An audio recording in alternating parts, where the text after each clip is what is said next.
Stage एक ऐसी जगह जहाँ पर जाना हर कोई चाहता है। हर आर्टिस्ट का सपना होता है कि वह स्टेज पर परफ़ॉर्मेंस दे। लेकिन फिर जब वह स्टेज पर पहुँचता है, तो एक अलग ही घबराहट होने लगती है। जो हम तैयारी करके आए होते हैं, वो हम भूल जाते हैं क्योंकि सामने बहुत सारी ऑडियंस बैठी होती है। आर्टिस्ट कन्फ्यूज़ हो जाता है कि इतनी सारी ऑडियंस को फ़ेस कैसे करें, है ना?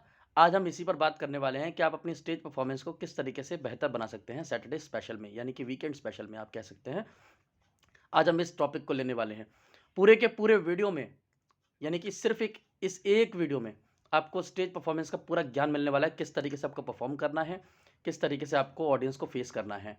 आप चैनल पर नए-नए आए हैं तो सब्सक्राइब कर लीजिए, पुराने हैं तो इस वीडियो को भी शेयर कर दीजिए अपने दोस्तों के साथ ताकि नए लोगों को जो है इस चीज़ का ज्ञान मिल पाए कि वो स्टेज पे किस तरीके से परफ़ॉर्मेंस दे सकते हैं अपनी। चलिए वीडियो को स्टार्ट करते हैं। नमस्कार, आप देखना शुरू कर चुके हैं अमितपुरी ऑफ़िशियल और मैं आपका दोस्त अमित, आप सभी के सामने हाज़िर हूँ इस वीडियो के साथ। गाइज़ इस वीडियो को हमने 3 कैटेगरी में बाँटा है। 1 before stage, second during stage performance and third after stage performance. Okay, पहला क्या है बिफोर स्टेज, दूसरा during stage performance and third after stage performance. तो सबसे पहले बिफोर स्टेज की बात करते हैं। सपोज कीजिए आपका एक प्रोग्राम है और आपका प्रोग्राम कहाँ है, दिल्ली यूनिवर्सिटी के किसी कॉलेज में। तो सबसे पहले आपको इस बात पर ध्यान देना है कि वहाँ किस तरह की ऑडियंस रहेगी। हम लोग अमूमन क्या करते हैं, यानी कि बहुत सारे आर्टिस्ट ये करते हैं कि वो अपनी पसंद का ले जाते हैं। जो भी परफॉर्मेंस को उनको करना होता है, वो अपनी पसंद का गाना ले जाते हैं या अपनी पसंद की पोएट्री ले जाते हैं और या फिर कोई स्पीच देना होता है तो वो अपनी पसंद का टॉपिक ले जाते हैं। अमूमन होना क्या चाहिए कि जिस तरह की ऑडियंस हो, आपको पहली बात तो ये पता लगाना चाहिए जो भी आपको ऑर्गेनाइज़र बुलाते हैं, उनसे आपको ये पता लगाना चाहिए कि यहाँ ऑडियंस किस तरह की है। अब ज़ाहिर-सी बात है, कॉलेज का कैंपस है, तो ऑडियंस जो है वो यंग होगी। आपको उनके तरीके की परफ़ॉर्मेंसेज़ ले जानी है, ना कि अपने तरीके की, ओके? आपको उनको खुश करना है क्योंकि आप उनके लिए स्टेज परफ़ॉर्मेंस देने जा रहे हैं ना, आपको उनको एंटरटेन करना है। तो इसलिए आपको सबसे पहला ध्यान ये रखना है कि आपको उनके लिए परफ़ॉर्मेंस लेके जानी है। अच्छा, दूसरी चीज़ कि सारी परफ़ॉर्मेंसेज़ तैयार करके आप मत जाइए, ठीक है? अमूमन लोग कहते हैं कि परफ़ॉर्मेंस से पहले कुछ तैयारी कर लो, रिहर्सल कर लो। अच्छी बात है, रिहर्सल भी करनी चाहिए, लेकिन मेरा अपना जो एक्सपीरियंस है वो ये है कि अगर आप खुद से कुछ परफ़ॉर्मेंसेज़ मतलब आप सारी की सारी परफ़ॉर्मेंसेज़ जैसे कि 2 घंटे का आपका प्रोग्राम है, आप 2 घंटे का पूरा अपनी तरफ से बनाकर चल रहे हैं, तो उसमें सबसे बड़ी प्रॉब्लम आपको ये आने वाली है कि लाइव परफ़ॉर्मेंस में होता ऐसा है, ऑडियंस अपनी पसंद से आपको रूबरू कराती है कि आप हमारी पसंद का गाइए या हमारी पसंद का परफ़ॉर्म कीजिए, हमारे चॉइस की पोएट्री आप प्रेज़ेंट कीजिए। लेकिन हम तो उस तरह का जाते नहीं, हम तो मेंटली प्रिपेयर्ड होते ही नहीं हैं।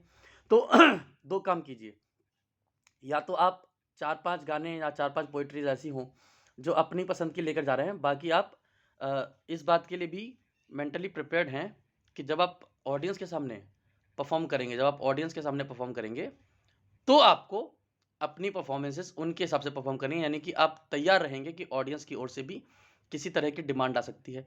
लेकिन वो डिमांड किस तरह की होगी, इस पर भी आपका ध्यान होना चाहिए। यंग ऑडियंस है, तो ज़ाहिर-सी बात है ध्यान होगा सिद्धू मूसेवाला पर, है ना? परफ़ॉर्मेंसेज़ की जो फ़रमाइश होगी वो सिद्धू मूसेवाला होगी, नेहा कक्कड़ होगी। पोएट्री की अगर आप बात कर रहे हैं तो 2 तरह की पोएट्री ज़्यादा महत्वपूर्ण होंगी, या तो वीर रस होगी या श्रृंगार रस होगी। तो ये इसके लिए आप मेंटली प्रिपेयर्ड रहें, दोनों तरह की चीज़ें आप प्रिपेयर करके जाएँ। ये तो पहली चीज़ हो गई बिफ़ोर परफ़ॉर्मेंस की पहली चीज़ कि आप इस तरीके से चीज़ों को टैकल करेंगे। अब अब हम बात करते हैं ड्यूरिंग स्टेज परफ़ॉर्मेंस। अब आप सपोज़ कीजिए वहाँ पहुँच गए हैं, जहाँ पर आपका प्रोग्राम है। देखिए 2 बात ध्यान रखिए, स्टेज पर पहुँचते ही घुटने काँपने शुरू हो जाते हैं, है ना? स्टेज पर पहुँचते ही घुटने काँपने शुरू हो जाते हैं, हार्ट बीट जो है वो डबल हो जाती है, ट्रिपल हो जाती है, चौबल हो जाती है, बढ़ जाती है हार्ट बीट इतनी सारी ऑडियंस को देखकर। सबसे पहले आपको ध्यान ये रखना है कि आप इस समय स्टेज पर हैं, इस वक़्त यू आर ऑन स्टेज। अब सबसे पहली बात आपको ध्यान रखनी है, जितने भी नीचे लोग हैं, यानी आपके नीचे जो लोग हैं, ऑडियंस है जो नीचे आपकी, आपको वो सुनना चाहती है। ठीक है, आपको ज़बरदस्ती नहीं लाया गया है। आप इस तरीके से काँपते हैं कि आपको एक तरह की पनिशमेंट दे दी गई हो कि हाँ, बस इसके बाद आपको फांसी होने वाली है, उम्र कैद होने वाली है, तो आप काँपते रहिए। नहीं, आप जब स्टेज पर हैं, तो आप सबके गुरु हैं। जिस वक़्त से लेकर जिस वक़्त तक आप स्टेज पर हैं, आप उन सबके गुरु हैं। आपको वो सुनना चाहते हैं।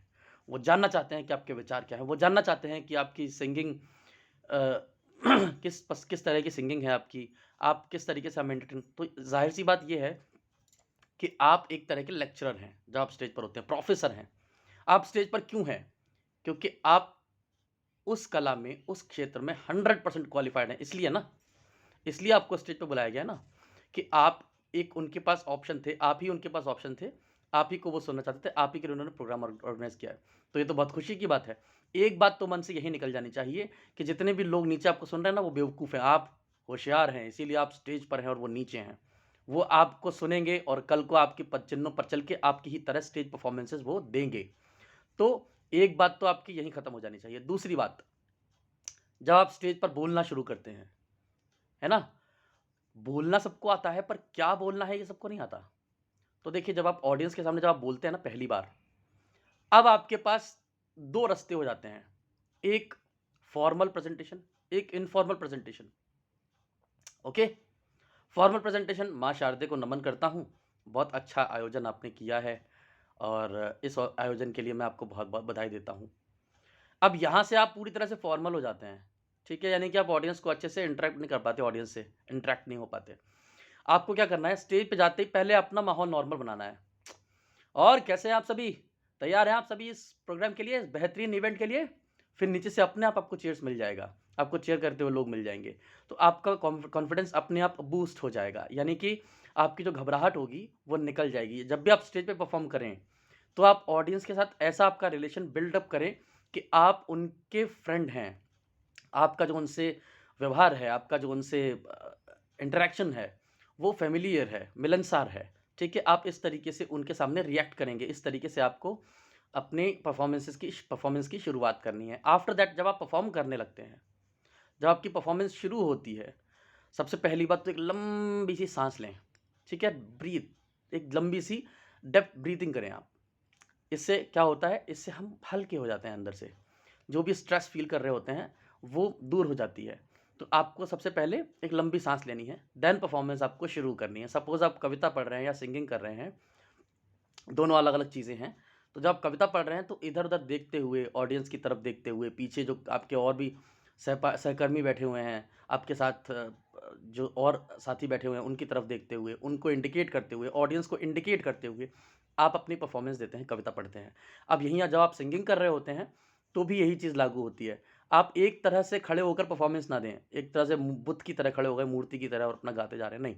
ऑडियंस को भी आप हाथ से अपने चेहरे को इधर-उधर लेफ्ट राइट घुमा के, उस तरीके से भी आप अपनी परफ़ॉर्मेंस का लोगों तक मज़ा पहुँचा सकते हैं। दूसरा, गाने के बीच-बीच में ऑडियंस से पूछते रहें, गाइज़ अगर आपको मज़ा आ रहा है तो प्लीज़ मेरे साथ गाइए, मेरे साथ ताली बजाइए, समझ रहे हैं? आपको अपना स्ट्रेस उनके ऊपर डालते हुए खुद हल्का होना है, ठीक है? समझ में आ रही है? यानी कि जब आप गाते हैं, तो आपको जो आपका जो स्ट्रेस है अंदर का, वो उनसे बात करते हुए कम करना है, ऑडियंस से बात करते हुए गाने के बीच में, ठीक है? पोएट्री के बीच में, गाने के बीच में। आप रुक जाइए, 2-4 मिनट बातें कीजिए, जब एक गाना खत्म हो जाए आपका, आप रुक जाइए, थोड़ी-सी ऑडियंस से बात कीजिए, इंटरैक्ट कीजिए ऑडियंस से अपने आप को। ऑडियंस को ये लगना चाहिए कि हमारे बीच का आदमी है, हमारे साथ का आदमी है। तो जब भी आप परफ़ॉर्म करें, इन चीज़ों का बहुत अच्छे से ध्यान रखें। दूसरा, अब बात आती है कि बोलने पर जी हम तो पहला ही शब्द नहीं बोल पाते। इसके लिए सिंपल सी एक टेक्निक है। आप पहला शब्द बोल दीजिए नमस्कार, बस। यहीं से आपको नीचे से रिप्लाई मिल जाएगा नमस्कार। अब उसके बाद क्या होगा, आपका कॉन्फिडेंस बूस्ट हो जाएगा। यानी कि आप पहला शब्द बोल चुके हैं नमस्कार। अब आपको स्टार्ट करना है। बहुत सारे लोग हैं जो स्टेज पे जाके बोल ही नहीं पाते। उनसे कहो कि 10 मिनट का प्रेज़ेंटेशन दें, वो नहीं दे पाएँगे। लेकिन अगर इन सारी टेक्निक्स को वो फॉलो करेंगे, तो निश्चित रूप से वो अपनी परफ़ॉर्मेंस को और अच्छा बना पाएँगे और अच्छा बूस्ट कर पाएँगे अपने कॉन्फिडेंस लेवल को। अब उसके बाद अब आफ्टर परफ़ॉर्मेंस की बात आती है, जब आप स्टेज से फ्री होके आते हैं। सबसे बेकार काम जो करते हैं लोग, वो ये करते हैं कि दूसरों से फीडबैक, अच्छा मेरी परफ़ॉर्मेंस कैसी लगी? अरे! आपकी परफ़ॉर्मेंस कैसी लगी है कोई और तय थोड़ी करेगा, आप तय करेंगे, आपको मज़ा आया कि नहीं? अपनी परफ़ॉर्मेंस में अगर आप एन्जॉय नहीं कर पा रहे हैं ना, तो रियल मानिए आप ऑडियंस को कभी भी एंटरटेन नहीं कर सकते। अपनी परफ़ॉर्मेंस को एन्जॉय करना खुद सीखिए, खुद अगर अपनी परफ़ॉर्मेंस को एन्जॉय कर रहे हैं, तो आपकी परफ़ॉर्मेंस को सब एन्जॉय कर रहे हैं क्योंकि आपके अंदर से जो एनर्जी बाहर की तरफ आती है, जो वाइब्रेशंस सामने वालों को पहुँचती हैं आपकी तरफ से, वो अपने आप लोगों को आपकी तरफ अट्रैक्ट करती हैं, अपने आप लोगों को अच्छा फ़ील कराती हैं, एंटरटेन फ़ील कराती हैं। तो दो लोगों से पूछना छोड़िए, दूसरों से पूछना छोड़िए कि आपकी परफ़ॉर्मेंस कैसी है। आपको खुद पता पड़ जाता है कि मैंने कितना अच्छा परफ़ॉर्म किया है, ठीक है? मुझे उम्मीद है कि आप ये सारी बातें समझ गए होंगे। अगर कोई भी शिकायत रह गई हो, कोई भी और बात रह गई हो, तो निश्चित रूप से वीकेंड के हमारे एपिसोड्स आते रहेंगे। बाकी चीज़ों में भी मैं आपको गाइड करता रहूँगा और बाकी सिंगिंग की क्लास तो हमारी चल ही रही है कि किस तरीके से गाना है, किस तरीके से फीलिंग्स और रोमांस डालना है गाने के अंदर।